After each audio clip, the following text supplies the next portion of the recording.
Gente, sono basito, sono davvero a dir poco basito perché un livello tale di disinformazione davvero non mi capitava, credo che non mi sia mai capitato in realtà, e anzi credo che livelli del genere siano a dir poco da mettersi le mani nei capelli, e questo per usare l'eufemismo più delicato e rispettoso che mi viene in mente.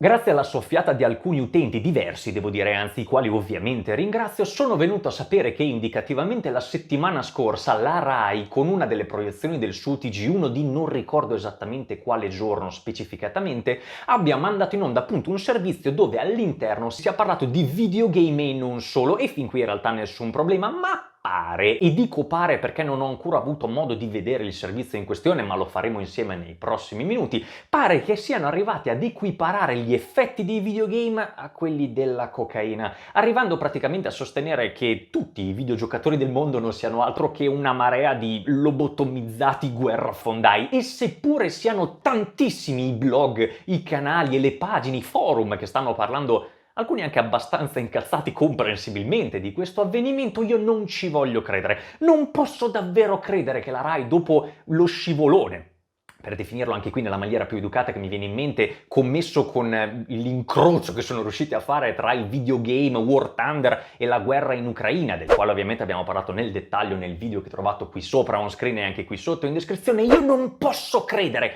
che la Rai abbia nuovamente commesso uno scivolone di questo tipo, gettandosi ancora più profondamente nel baratro che si sta comodamente scavando da sola, peraltro senza l'aiuto di nessuno. Per cui andiamo a vedere insieme che cosa si sono inventati questa volta. Ma prima di cominciare, come sempre, se non l'avete ancora fatto, vi invito a seguirci su tutte le nostre pagine social e ad iscrivervi al canale per supportarlo attivamente. Ed altrettanto ricordatevi anche di attivare la campanellina delle notifiche per rimanere sempre aggiornati sulle ultime pubblicazioni.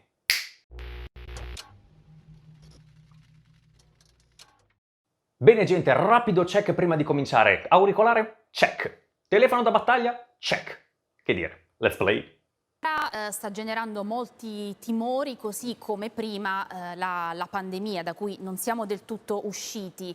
Timori che si affacciano soprattutto su una generazione un po' più vulnerabile, quella dei giovani, che si aggrappano poi in qualche modo alla rete. Ecco, in questi 2 anni i dispositivi digitali connessi al web sono stati fondamentali, lo sappiamo, però questi 2 anni ci hanno anche insegnato quanto sia importante anche la presenza fisica, l'incontro fisico tra le persone, gli spazi reali. E allora il web è pericoloso oppure una risorsa, oppure tutte e due le cose insieme, però serve regolamentare? Ok. Siamo ancora al minuto, neanche al minuto, siamo al secondo 38 del minuto zero e già mi cominciano a venire dei dubbi, cioè definire il web in questa maniera porta ovviamente chiunque ne sia all'ascolto, soprattutto se non ne mastica di web e non sa effettivamente che cosa sia probabilmente neanche bene, lo porterà ovviamente a pensare male della cosa, ma sarebbe la stessa cosa di dire di un'automobile. L'automobile è un'eccellente risorsa, ma ovviamente la posso usare anche per investire delle persone, e quindi non è una buona risorsa. Cioè, capite dove voglio arrivare? Il web, definirlo in questa maniera, è pericoloso. Certo che è pericoloso, come qualsiasi altra cosa.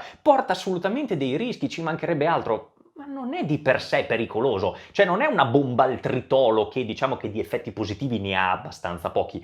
Potrebbe fare tantissime cose buone, dipende soltanto come lo si usa. Vabbè, andiamo avanti, vediamo che cosa ci porterà a vedere, perché a questo punto sono veramente curioso. Ci ha raggiunto in studio Andrea Cangini, di questo parliamo con lei, senatore di Forza Italia, componente della Commissione Istruzione al Senato, giornalista e scrittore, scrittore di un libro che si chiama Coca Web.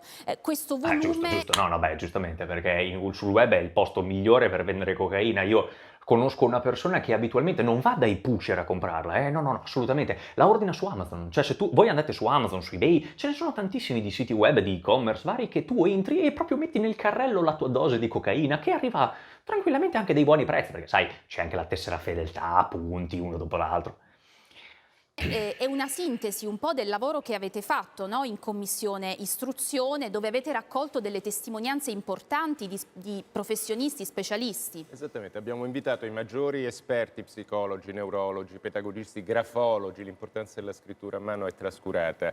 E sarei curioso di sapere chi, perché anche per i nomi sarebbe comunque utile. Il corpo dei più giovani. Il quadro è devastante. Coca Web non è un'esagerazione, i neurologi ci hanno spiegato che i meccanismi chimici cerebrali innescati dall'uso che non può che degenerare in abuso di social e videogiochi. Fermi, fermi. Cioè, allora, io non so voi di che nazionalità siete, ma io sono italiano. Questa frase è una frase molto grave, cioè l'uso che sfocia in abuso. Significa che chiunque accenda un videogame ne diventa automaticamente schiavo. Cioè vuol dire che la mia ragazza, che il massimo di giochi che fa potrebbero essere al massimo la pimpa va in città, quindi comunque giochi poco impegnativi, automaticamente si è diventata una drogata di videogame che deve sniffare la sua dose giornaliera di bit, altrimenti va giù di testa.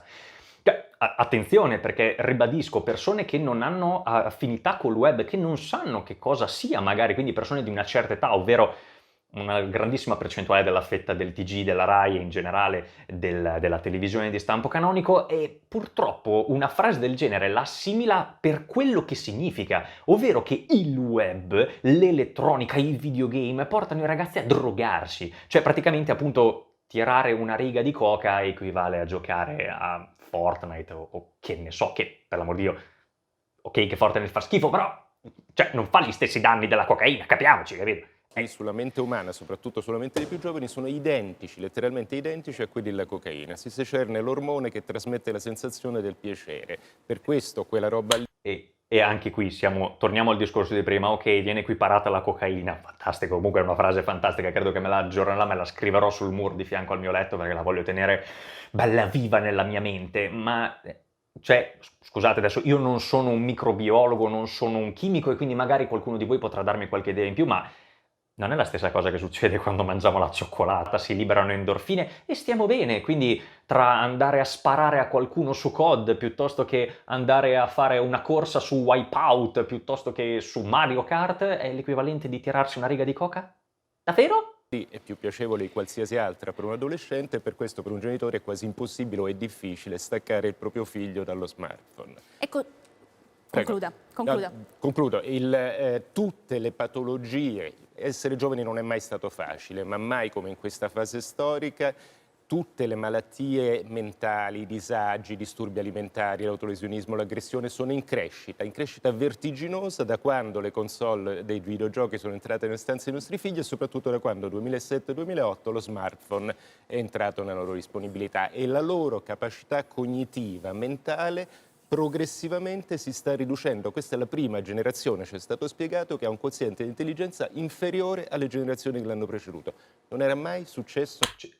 Cioè, io sono veramente basito di ciò che l'onorevole sta dicendo, ma io mi vergognerei a dire delle cose del genere. Cioè, allora, partiamo da una questione di base. I videogame non esistono dal 2010, i videogame sono nati circa negli anni 60-65, della qualcosa, tra l'altro potete andare a vedere nel video che abbiamo dedicato al retro game, al primo easter egg, cioè parliamo proprio di questo, dei primi videogame, cioè l'Atari. Io non credo, adesso non so gli anni dell'onorevole, ma io dubito che abbia meno di 40 anni. Pertanto lui era al mondo quando è venuta al mondo l'Atari, quando la Atari è venuta nelle case di, non dico tutti gli italiani, ma comunque una buonissima percentuale. C'era quando al mare sono nati i classici cabinati, quando sono venuti fuori tutti i giochi che c'erano e non mi pare che ci fosse stata una violenza sfociata dai vari giochi della Namco dove avevi la pistola di plastica, gente che la staccava e strangolava i passanti per strada.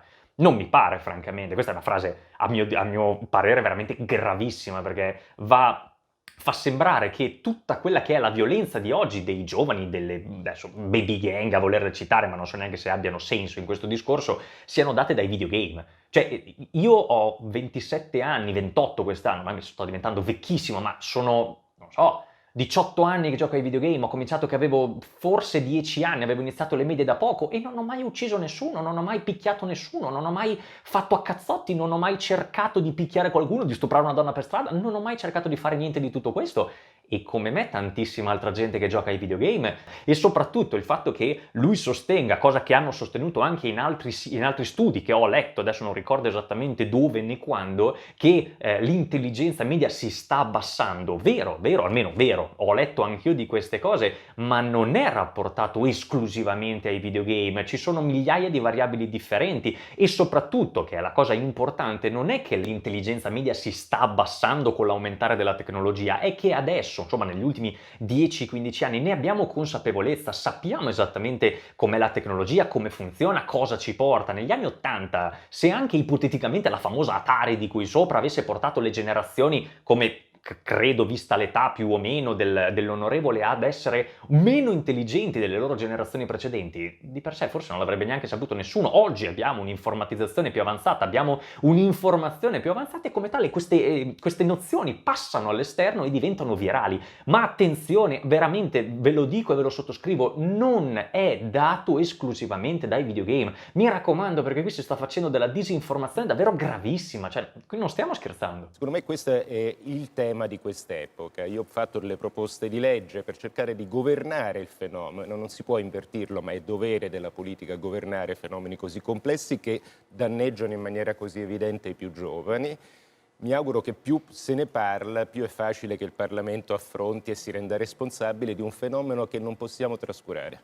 Ecco, c'è un termine coniato dai cinesi di cui lei parla nel libro che indica quell'atteggiamento che ormai è inconfondibile, no? Lo vediamo ovunque e non caratterizza, devo dirlo, soltanto i giovani, quello con la testa chinata sullo smartphone, non ci si guarda più in faccia, non si legge più un libro, sembrano delle banalità, dei luoghi comuni, però ai noi ormai... Io, senza cattiveria, però sì è vero, ci sono moltissimi ragazzi che vedi costantemente col cellulare, ma ci sono anche tantissimi adulti, cioè non è una questione solamente dei ragazzi, cerchiamo di fare definizione. Io se vado al ristorante ne vedo tante di coppie anche adulte, anche abbastanza in là con gli anni, che stanno tutta sera col capo chino sul cellulare, evitando di parlare se non per ordinare al cameriere, e delle volte, e l'ho visto, giuro, ordinare al cameriere guardando il cellulare. Quindi anche qui definiamo veramente bene quali sono i ruoli. Non è che automaticamente nel momento in cui sei un giovane, hai un cellulare, automaticamente diventi un estraniato sociale. È così. Ma guarda, io non sono un antimodernista, credo nella tecnologia e nel progresso, ma certe cose non possiamo negarle. Noi, per capire come sarebbero diventati i nostri giovani dal dopoguerra a qualche anno fa, guardavamo gli Stati Uniti. Ora dobbiamo guardare a Oriente, Giappone, Corea del Sud e Cina, dove la tecnologia digitale è entrata prima che da noi, dove ci sono milioni di ragazzi in cura, dove si stanno cercando di limitare con norme di legge l'uso dei telefonini, perché è una pandemia, è una malattia, è una dipendenza a tutti gli effetti. Allora, anche qui, qui la stiamo sparando sempre più grossa, più il tempo va avanti più la cominciamo a sparare grossa. Allora, tornando sul discorso di prima, quello a cui si riferisce la presentatrice è il termine Hikikomori, che se volete andare anche a cercare online senza nessun problema, perché magari non vi fidate di me, l'Hikikomori è una persona che si è deliberatamente estraniata dalla vita sociale, ed è un termine nato nei paesi orientali per indicare, diciamo, nella stragrande maggioranza, qui in Europa non dico che sono praticamente inesistenti, ma ce ne sono davvero pochissimi, persone che appunto hanno deliberatamente scelto di isolarsi completamente dalla vita sociale, da tutto ciò che coinvolge la persona, il rapporto interpersonale. Ma questo perché? Che l'onorevole arriva a dire che noi dobbiamo prendere esempio dai paesi orientali. Peccato che Cina, Corea del Sud e tutti questi paesi non hanno minimamente la nostra cultura, hanno totalmente un altro modo di vedere i videogame, la cultura digitale in assoluto. Ora io non so se se l'onorevole sia mai stato a Tokyo o comunque in una qualche grande città del Giappone, ma da loro è uso normale vedere statue, raffigurazioni, poster, gadget, qualsiasi cosa relativa ad anime, fumetti, cartoni giapponesi, gli anime per chi non lo sapesse, fumetti, statuine, i famosi action figure, i pupazzetti, di tutto relativi ai videogame. Qui in Italia, che sappia io, non ce ne sono, o comunque ce ne sono davvero pochissime. Ricordo quella di Aoi un pochino di tempo fa, ma veramente parliamo di poco. Io a Bologna non ne ho mai vista una, piuttosto che a Firenze, piuttosto che a Roma, piuttosto che a Milano. Non abbiamo una cultura dello stesso tipo, quindi andare a rapportare, ribadisco, una cultura come quella a quella a cui siamo abituati noi, attenzione, non è sbagliata la loro, è solo diversa. E l'Hikikomori di base è una persona che già di per sé aveva dei problemi emotivi, aveva dei problemi comportamentali, aveva spesso e volentieri problematiche legate all'agorafobia, quindi problematiche, paure relative agli spazi aperti. Non è che io domattina mi sveglio, prendo in mano uno smartphone, prendo in mano un joypad e nell'arco di una settimana divento un Hikikomori che evita completamente il rapporto umano. Ma assolutamente no, cioè qui veramente io sono basito, cioè Ma veramente, non ho parole. E a proposito di dipendenza, ci sono dei luoghi in cui si cura questa dipendenza. Una è la comunità Nuovi Orizzonti. Abbiamo raccolto questa testimonianza, è un giovane che racconta proprio come sta cercando di smettere di staccarsi dai dispositivi, dalla rete e dal web. La testimonianza l'ascoltiamo, l'ha raccolta Elena De Vincenzo. La mia esperienza è stata un'esperienza di dipendenza dal web quando proprio agli albori del web, all'inizio Okay, degli sì, no, ISDN, infatti abbiamo un po' di anni. pensando di costruirmi una vita irreale, soprattutto senza le relazioni, non avendo contatto emotivo con le persone, non uscivo più di casa, ero rinchiuso dentro la mia stanza e vivevo quella vita, che era una vita contraria, quindi dormivo di giorno, stavo sveglio di notte.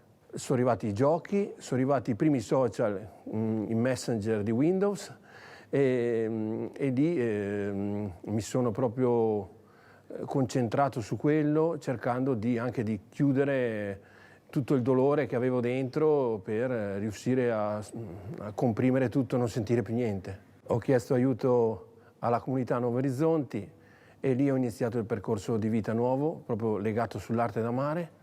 E la mia vita piano piano è cambiata in maniera graduale, orientandomi sempre sulla realtà, sulla vita reale. Adesso la vita è cambiata molto, sono papà, marito, papà di 2 figli, di una bambina e un bimbo. Cerco di, donandomi giorno dopo giorno, vivendo periodo dopo periodo, come Chiara ci insegna l'arte d'amare e la spirit therapy, di crescere e di essere sempre più cosciente come vivo e cercare di non perdere tempo nelle cose che sono irreali e vivere il più possibile nella gratitudine che devo dire che ho avuto nella mia vita, darla verso gli altri. Quindi gratuitamente ho ricevuto, gratuitamente cercherò sempre di dare. Allora, la persona che vedete appunto qui nel video è sicuramente una persona già con un tot di anni alle spalle, infatti anche lo dice anche lui ha cominciato con gli albori del web e va benissimo, il videogame va benissimo, il discorso è che questa persona probabilmente quando era giovane, come ho detto prima, aveva già una qualche propensione all'isolamento, una qualche problematica emotiva magari che purtroppo capita e sono tante le testimonianze che potete andare a vedere, persone molto introverse, molto timide che magari purtroppo anche lì bulleggiate a scuola, si chiudono in se stesse, trovano quella valvola di sfogo che sono i videogame e vi ci si buttano a capofitto. Però anche qui davvero non è sbagliato come messaggio, la trasmissione è sbagliata di un messaggio perché in questo modo passa l'idea che chiunque vada a giocare con i videogame ne diventa dipendente. Il famoso di ogni uso se ne fa un abuso, quello che diceva anche l'onorevole prima. È sbagliatissimo perché i miei genitori quando erano bambini i videogiochi non c'erano, vero, ma cosa c'era? Il fumo, l'alcol, la droga, c'erano 3000 cose alternative. Uno poteva buttarsi in 7000 cose diverse, ti puoi buttare nel lavoro, ti puoi buttare in tutto che può diventare una dipendenza. E a quel punto deve essere curata. L'esempio del gioco d'azzardo, l'esempio dell'alcol, l'esempio del fumo. C'è gente che si fuma 2 stecche di sigarette al giorno che togliendo la spesa assurda porta anche a dei grossissimi danni fisici. E scrivere su un pacchetto che il fumo fa male non serve assolutamente niente, bisogna fare delle campagne, bisognerebbe cavare quelle benedette sigarette che ovviamente non sia mai che lo si faccia, però capite dove voglio arrivare? Questa è una cosa, non sto dicendo che la sua testimonianza sia sbagliata, ci mancherebbe altro, è una testimonianza reale di cui ce ne sono, abbiamo testimonianze di tantissimi altri, ma non è così che funziona per tutti. Hanno preso un esempio drastico che esiste e va tutelato, va preventivato e va cercato di appunto prevenire, cercare di evitare che possa insorgere anche in altre persone, ma purtroppo è un esempio relativo. E il discorso di dormire di giorno e di vivere, stare sveglio di notte, non è una cosa che fanno soltanto quelli che ne sono dipendenti. Io stesso l'ho fatto per diverse volte perché spesso comporta il fatto che se io voglio giocare in un gruppo con altri utenti, magari non so, russi, americani, sudamericani, inglesi o quello che è, c'è quella cosa che si chiama fuso orario e come tale spesso e volentieri capita che se io voglio giocare, non so, con un gruppo di americani, non sono gli americani che si adeguano al mio fuso orario e aspettano che io mi alzi la mattina, ma sono io che mi adeguo ai loro. E più di una volta io ho fatto delle sessioni di gaming notturno, è vero andavo a scuola, è vero era il venerdì sera, il giorno dopo non dovevo andare a scuola, benissimo, ma ho fatto anche io delle sessioni notturne. Perché? Perché ribadisco, volevo giocare con loro e non significa che io ero diventato dipendente dai videogame, non volevo uscire, non volevo vedere nessuno. Significa solo che volevo giocare con determinate persone che erano attive soltanto in una determinata fascia oraria. Fine. E appunto ribadisco, gioco da praticamente 18 anni ai videogame e sono sano, senza nessun problema. Quindi definiamo la differenza tra dipendenza, che esiste e deve essere curata e preventivata quando possibile, a passione. Sono due cose completamente diverse, mi raccomando. Colpisce questa testimonianza? No, fa impressione, ma non sono casi rari. In Italia si stima che ci siano 100.000, quelli che in Giappone chiamano hikikomori, vivere in disparte. In Giappone sono più di 1 milione. Ragazzi, ma anche trentenni, che vivono perennemente chiusi nelle loro stanze, costantemente connessi a una realtà che non esiste. E per ogni hikikomori ce ne sono migliaia che sono al confine, che hanno quella tendenza lì, ma la differenza... Pessimo, pessimo, cioè questa frase è pessima, ribadisco. Il discorso dell'ikikomori è veramente molto più ampio e si rifà totalmente a una cultura che noi non possediamo e non credo possederemo per veramente tantissimo altro tempo, per cui attenzione all'uso improprio dei termini. Definire ikikomori qualcuno è estremamente offensivo, oltre che estremamente ingiusto nella stragrande maggioranza dei casi. Questi 100.000 casi di cui parla l'onorevole, io non dico che siano sovrastimati o sottostimati perché non lo so e non so da quali dati lui prenda fuori queste informazioni, perché secondo me se io faccio un'affermazione io devo anche sostenerla, perché quello che lui sta dicendo è veramente molto molto molto importante e dirlo così, pur parler, è ancora più grave, perché se poi viene fuori che non è vero, la gente si impanica, i genitori, i nonni, mi viene da pensare ai nonni, persone di over 70 anni che quindi ovviamente con la tecnologia hanno poco a che fare. Frasi del genere potrebbero davvero farli penare, farli intimorire per i propri figli, i propri nipoti, in questo caso nipoti se sono nonni, comunque è rischioso e i hikikomori non utilizzate i hikikomori in maniera sbagliata, mi raccomando. Che se io, lei, chiunque di noi ha un figlio drogato, in senso tradizionale, sa di avere un problema e lo affronta. Tutti noi, io stesso, preferiamo non affrontare il problema dei nostri figli che non sono meno drogati dal web rispetto alle droghe tradizionali, perché questo ci consente di non renderci responsabili. Così fan tutti, è l'epoca. Ma così fan tutti, stiamo devastando una generazione, per questo il sottotitolo del libro, Coca Web, una generazione da salvare, perché ci sono molte cose che si potrebbero fare e non si fanno. Ma arriverà... Il mondo è drogato dal web, il mondo è drogato dall'elettronica, per cui, caro onorevole, non è una questione di fregarsene, tra virgolette, della salute mentale ed emotiva dei figli, è una questione che il mondo sta prendendo la piega digitale, bisogna educare i bambini, bisogna educare le nuove generazioni all'utilizzo della tecnologia. Mi raccomando, perché qui si rischia davvero di fare degli scivoloni assurdi e di far piombare, di far apparire le nuove generazioni, comprensiva della mia, perché parla di under 30, io ne ho 27, quindi ci sono tranquillamente all'interno, come dei cerebrolesi davvero che passano il loro tempo costantemente sul telefono, sul Game Boy, reminiscenze di quando ero giovane, sulle console piuttosto che sul computer. Non è così che funziona. Cioè, ma veramente. È il momento, come per il tabacco, insomma, c'è stato un momento in cui si è preso atto del fatto che fumare fa male. Io fumo, ma so che fa male e credo che sia giusto che le compagnie E allora da che pulpito? investano parte del loro fatturato per dire il tabacco fa male. Ecco, vorrei che le compagnie del web destinassero parte del loro fatturato a dire il web fa siamo male sempre quei ai video di giovani. Wipeout nel E sto mezzo, per presentare un disegno di legge a riguardo. Ma al momento esiste un E limite? ribadisco, io vorrei conoscere questo disegno di legge perché si rischia davvero di fare uno scivolone brutale all'interno di questa cosa, di cascare in un bigottismo relativo a questo argomento che ha dell'incredibile. Ma al momento esiste un limite in Italia per iscriversi ai social Non si- network? le norme ci sono, la norma europea a 16 anni, norma recepita dall'Italia, prespinta in modo particolare dal Movimento 5 Stelle, 13 anni. I minori di 13 anni non potrebbero Può iscriversi essere a un social. appoggiabile in determinate L'87% situazioni. dei minori di 14 anni è iscritto a un social. Perché? Perché nessuno controlla e perché i genitori spesso sono conniventi, dichiarano il falso per non avere seccature dai Può loro essere, figli. tranquillamente. Arriverà il momento che questo verrà giudicato riprovevole, sbagliato, che ci sarà un giudizio sociale per un genitore che piazza il proprio figlio Vero. di 8 anni davanti al telefonino al ristorante per non avere seccature. E io sono pienamente d'accordo su questa cosa, perché portare il proprio figlio fuori e poi fregarsene abbondantemente dandogli il cellulare, gioca e non rompere le scatole, io sono pienamente d'accordo. Altrettanto che i social network portano a problemi diametralmente diversi di quelli dei videogame, perché nel videogame io seguo una storia reale e mi immergo in quella realtà che, come facevamo esempio prima, può essere la stessa di un film, la stessa di un videogame, la stessa di un anime. Tutte le persone che fanno i cosplay, cioè si vestono come il personaggio del loro film o cartone preferito, non sono tutti quanti degli idioti, sono semplicemente persone che hanno una passione, perseguono quella passione, ma hanno anche altri interessi, hanno una vita, non è che per forza automaticamente debbano essere persone completamente al di fuori dell'umanità, cioè siamo sempre lì. Videogame sono una cosa, discorso social è completamente un'altra, perché il gruppo, la massa, ti porta ad equipararti, a cercare di essere in una determinata maniera che magari non sei e non vorresti essere e non dovresti essere. Quindi anche lì, completamente diverso. Senta, una domanda personale, lei se lo pone un limite nell'uso dello smartphone, del web, della rete? Guardi, io le confesso, io facevo il giornalista e dirigevo un giornale prima delle scorse elezioni. Fino a quel momento non ero sui social, ma non per un pregiudizio, perché credo di aver capito che è una grossa perdita di tempo e tempo sottratto a cose più importanti.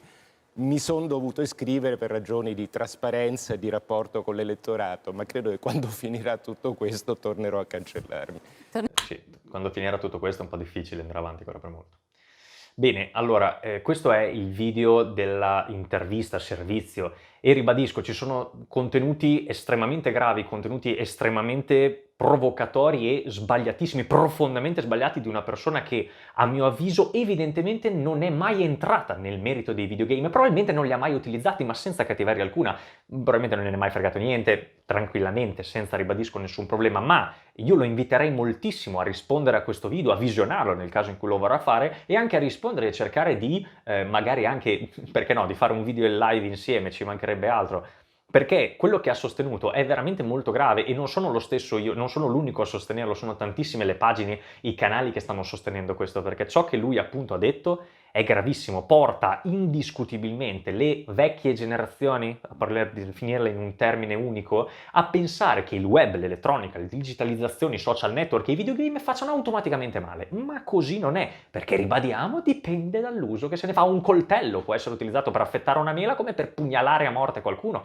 una macchina può essere usata per guidare, per muoversi da casa a lavoro, come per investire una persona. Bisogna definire esattamente quelli che sono i rischi e quelli che sono i benefici di una determinata cosa piuttosto che di un'altra. Condivido il fatto di rendere consapevole l'utenza, i ragazzi, gli adulti o quelli che sono le persone che giocano ai videogame sui rischi che ciò potrebbe portare. Assolutamente, pienamente d'accordo su questo punto, ma non vanno demonizzati, non vanno presi come la cosa peggiore di questo mondo. Mi raccomando, perché qui si fa della disinformazione violentissima che nei ragazzi probabilmente passa con un, diciamo, passa in sordina, non gliene frega niente a nessuno. A me personalmente di questo servizio l'ho visto, lo chiudo e me lo dimentico completamente come un brutto sogno, ma genitori, nonni, comunque persone di una certa età potrebbero davvero fare una battaglia personale e la cosa potrebbe davvero sfociare in qualcosa di molto molto molto brutto. E quindi, gente, io direi di chiudere qui questa piccola parentesi abbastanza oscura di questo ennesimo servizio del TG1 che purtroppo sì, lo confermo, si sta davvero affossando da solo, e io spero vivamente che qualcuno nella loro direzione capisca che stanno prendendo una piega davvero sbagliata e stanno facendo della disinformazione brutale sotto purtroppo tantissimi punti di vista e stanno soltanto facendo davvero una figura barbina, e anche qui ritorniamo nell'eufemismo più completo. Pertanto ditemi la vostra, fatemi sapere che cosa ne pensate, qual è secondo voi l'idea di questi videogame, qual è secondo voi l'idea effettivamente dei rischi, dei pericoli legati ai social, ma dei social ne sappiamo anche, tra virgolette, abbastanza bene con tutta la pubblicità che viene fatta in merito. Dei videogame, cosa ne pensate? Qual è la vostra idea sui pro e i contro? Davvero siamo arrivati a un punto tale per cui ogni persona che prende in mano uno smartphone automaticamente è un lobotomizzato che appena esce di casa spara alla nonna, spara ai genitori, ammazza qualcuno?